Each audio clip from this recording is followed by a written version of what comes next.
Hey guys, Spence here. If you just want a laundry list of what's different between Dragon Ball Xenoverse 1 and Xenoverse 2, just click the little Dragon Ball on the screen. For everyone else, however, it'll be business as usual. So, let's get started.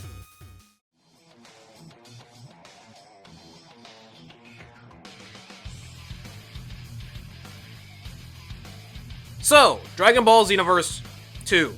This game was made and released by Bandai Namco Entertainment and was developed by QLOC and DIMPS, and is obviously the sequel to Dragon Ball Xenoverse. Now, it's kind of hard to talk about the game in general without just comparing the two games, so let's just ask the question, what exactly is going on in Dragon Ball Xenoverse 2?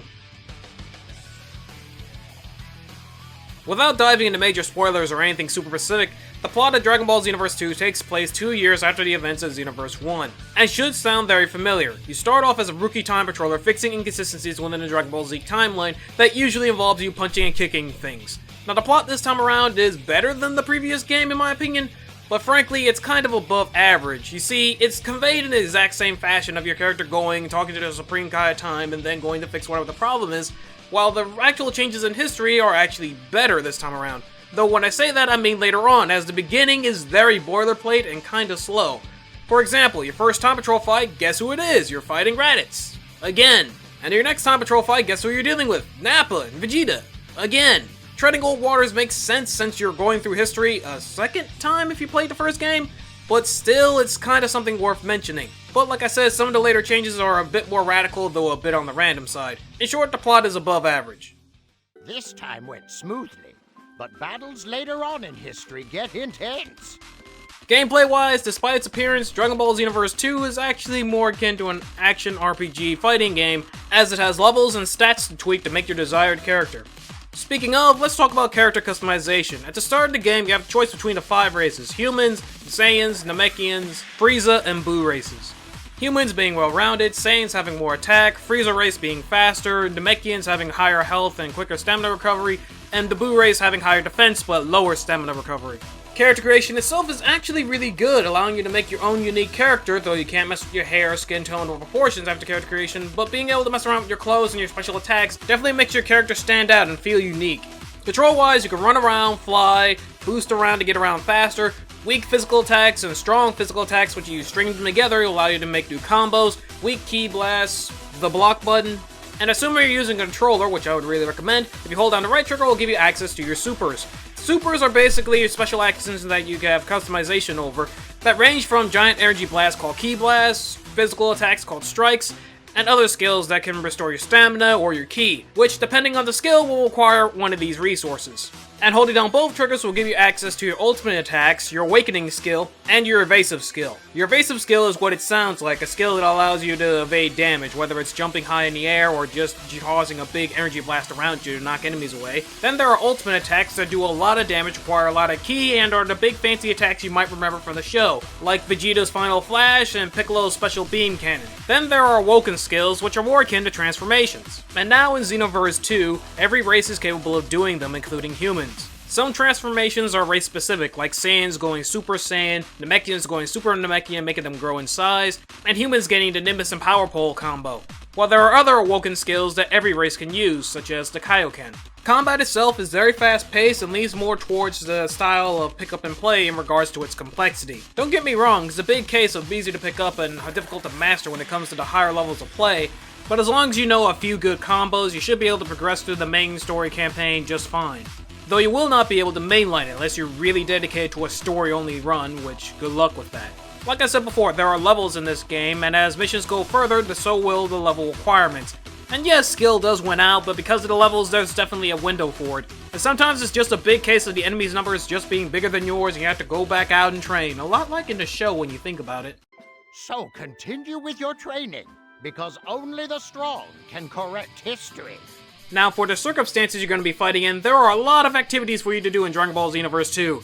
First, there are the story quests, which will have you fight under different conditions. Some of them are just kill all the enemies, but other times they'll have other things such as fight for a certain amount of time, or fight while protecting other people in the battle. Then there are parallel missions, where the objective of those are usually to kill every single enemy in a given area, and progress to the next one. These missions usually mirror fight scenes from the show, though occasionally they're different, such as swapping sides that you would normally be on, like teaming up with the Saiyans attacking Earth as opposed to the heroes. Then there are other curveballs that can happen during the middle of these, such as enemies gaining power-ups during the middle of fights, or enemies reviving and becoming more powerful as the battle progresses. Then when certain circumstances are met, the ultimate version of missions will carry out, which is basically just an extra fight at the end, which basically involves fighting a really powerful version of something. Then there are expert missions, which are really hard parallel quests, which basically involve fighting super powerful versions of stuff, a lot like ultimate versions of parallel missions, but way harder and with more mechanics involved. One such mechanic is mind control attacks, where basically if your character gets hit by it, you will be teleported into your character's inner mind and have to fight a false version of yourself. Meanwhile, everyone on the outside has to deal with your character going crazy and attacking them, until either they beat your character or you beat the false version of yourself within your mind. And giant ki blasts, where your character can grab it to try to slow it down, or use energy blasts to try to knock it back at the person who shot it at you in the first place. Both of those actions are advised to knock it back because otherwise the whole team will take a massive amount of damage from it. Then there are instructors who are characters from the Dragon Ball Universe who will teach you their signature moves, and this list includes and is not limited to Tien, Yamcha, Vegeta, Piccolo, Nappa, Raditz, Frieza, and the list goes on and on. You can also choose one to be your instructor, which basically just makes it that after your relationship reaches a certain point, if you get into trouble during one of your quests, aka your HP falls down to a certain point, there's a chance that they will appear and try to assist you. I'll have you know I didn't come here to help you. I just want to fight. And lastly, just quests that are scattered around the hub world. While it is a lot bigger now, on your little pull-up map you can see where any of them are. And these will range from just having to do a little emote in front of somebody for them to give you a thing, to full-on battle quests and challenges of varying difficulties. While we're on the subject, the hub world is where you spend all of your time when you're not doing any of the things that I just mentioned. Here you can put points in your different character attributes after you've leveled up, equip items that you can use during battles for healing effects or recovery of stamina or ki, equip different clothing for either stylistic or stat purposes, and choose what skills you have equipped. Along with the shops that allow you to buy more battle items and more clothing and more skills. The game structure really feels like a single player MMO, and I don't mean that in a bad way, just in the way that I can say the phrase, if you want the Hellzone grenade attack that Piccolo has, you have to find the mission that drops it. It's like it for various attacks like that, and other stuff like the Kaioken and various pieces of clothing. The gameplay itself is well put together and a lot of fun. The combat is solid and satisfying, a good entertaining amount of character customization to mess around with, along with a lot of content that will take a lot of time for you to get through, along with a lot of little attentions to detail that you wouldn't think anyone would have thought of while making this game. A good example of this is if you wear Gohan's training outfit in front of Piccolo or Gohan, they will acknowledge it, along with all the banter between opponents in battle, though that feature can get old if you deal with the same combination of characters for a good amount of time. For example, I'm tired of Piccolo being surprised that Frieza has a brother. Now, for as much as I like this game, this thing isn't perfect, and we're going to talk about the elephant in the room right away, and we're not talking about the Boo transformation that just turns you into Kid Boo. The thing is, this game and the previous are about 80 to 90% the same, excluding the story missions obviously. The changes that have taken place, like increasing the drop rates, improved hitboxes, less loading screens, more offensive and defensive maneuvers, and instructors not being in random places, a lot of these are quality of life improvements and I very much so appreciate them, but at the same time, the game at its core will be largely similar to the previous, and if you got burned out in the last one, you really just have to know that you'll be doing the same things again in this one. Now that we're done talking about hypothetical problems, let's talk about some actual problems, like how the game can sometimes be buggier than a termite hill. Okay, let's list some things off here. First things first, within 16 hours of game time, the game has crashed on me for no apparent reason 3 times. The game also considers crashing, or at least there's a 50% chance it will, if you Alt-Tab when you're on full screen, so don't do that. Also, the game hates it when you use Shift-Tab to bring up the Steam overlay. Don't do that either, because then it'll consider crashing regardless of what mode you're in, full screen or windowed. Some quests like to bug out and not work. One of the early parallel quests I was playing with my friends just straight up didn't work after we defeated all the enemies and refused to complete itself, even though defeating all the enemies was the goal.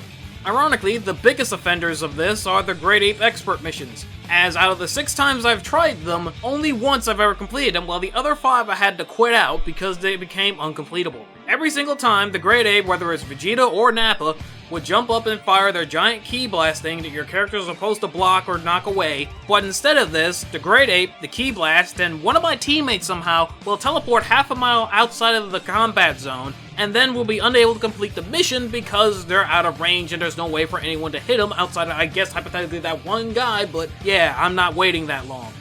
Another instance of bugginess was a time where Vegeta fired off a ki blast and it somehow ended up outside of the battle arena range, so no one could really do anything, and during the whole time until the ki blast disappeared, Vegeta just floated in the air for some reason. Then when the ki blast disappeared, he went about to his normal routine of trying to kill us and us trying to kill him, at least until he tried to fire another giant ki blast where he then teleported half a mile out with one of our teammates again. Great Ape expert missions are just straight broken. Hey, get the lead out! Want me to finish things for you? Oh my goodness, where was I again? Ah, right. The online play is also still janky. If you want to do multiple different parallel quests with friends, then you gotta be ready to make the room and disband it every time you want to do a new mission. Why they haven't changed this from the previous game, I do not know. The game world being bigger definitely makes you can put more stuff in it, and that's really cool, but at the start of the game you can't fly around, and if you're like me, you want to try everything, then it's gonna make getting around kind of annoying. Granted, they did this so everything's easier to find, so you'll get familiar with the whole hub world way easier, but still it's kind of annoying at the start. In general, gameplay is a lot of fun and has more than enough content to keep you busy. Just avoid the Great Ape expert missions and any interaction with the tab key. Presentation-wise, I think I can safely say this is the game's strongest department. When it comes to the PC options, there actually is a wide array of them that gives you plenty of ways to tweak the game so it can run on your system, assuming it's not that far behind, along with other nice things such as the ability to change voices to English to Japanese, and rebindable keys. The game looks and sounds like Dragon Ball, with sound effects ripped directly from the show, with attacks and animations having all the little touches that you would expect, with a bright and vibrant world, all while running at 60 frames a second as opposed to the previous game, which ran at 30. With a pretty nice soundtrack too, with high energy music that complements the action going on screen. The closest thing to a problem with the presentation is that during certain cutscenes or movies, it becomes very apparent that the English voice acting didn't care much for the lip flaps, to a very laughable extent. And its history. We look forward to welcoming each of you to the Time Patrol. Like I said, it's very minor. I only really mention it because it's pretty funny. Like I said, the presentation succeeds. It says Frieza like Sega. So that's Dragon Ball Xenoverse 2. Would I recommend this game? If you haven't played the first one, for the most part, yes. The story is neat, though a bit slow, the combat is fun and authentic to the show, just like the characters and the world itself. Add in a bunch of content that's actually fun to complete and some customization that's really fun to mess with, for the most part, then yes, I would definitely recommend it if you didn't play the first one. If you did play the first one, however, you should be aware that this game is largely similar to the previous game. Yes, there is a good amount of quality of life changes that went into it, but still the game is mostly the same. And you shouldn't come into this game expecting something entirely different. So in conclusion, it's a serviceable Dragon Ball Z game, very similar to the previous, but still a good game. My main question now is, what are they going to do when Dragon Ball Xenoverse 3 rolls around? Because this sort of thing, I doubt it's gonna fly for a second time. Good! Wow!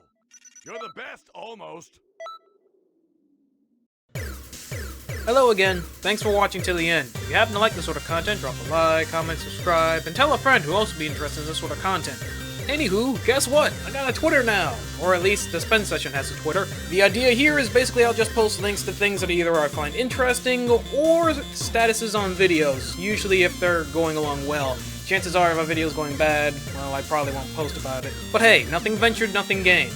Oh yeah, also their annotations, you just click on them to go see other videos, so yeah, have fun with that. I'm coming to rescue the lot of you! Alright, Looney, show me what you got! Oh! Ugh, I'm bad at this.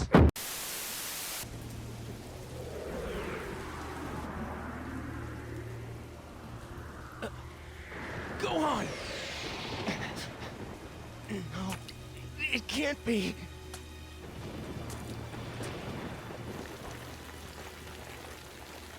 Go on! Go on! Ah!